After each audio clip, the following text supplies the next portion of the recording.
Hello বন্ধুরা, সবাই কেমন আছো? আশা করি ভালো আছো। দেখো আমাদের এইদিকে মেখলা তৈরি হয়। দেখো দেখো কীভাবে মেখলা তৈরি করে।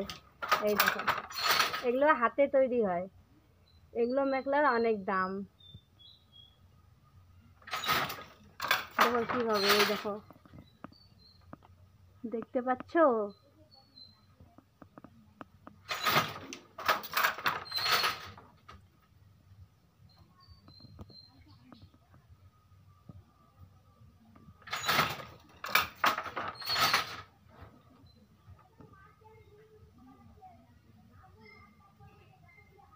কাদের কাদের ওই জায়গায় মেখলা তৈরি হয় অবশ্যই কমেন্ট করে বলবে, ঠিক আছে?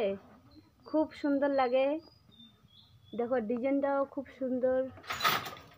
দেখো কীভাবে তৈরি করে, কত কষ্ট করতে লাগে একটা মেখলার জন্য,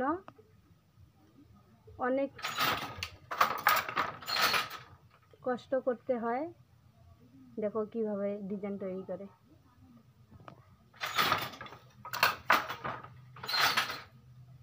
কেউ যদি মেখলা নিতে চাও আমার সঙ্গে কন্ট্যাক্ট করবে।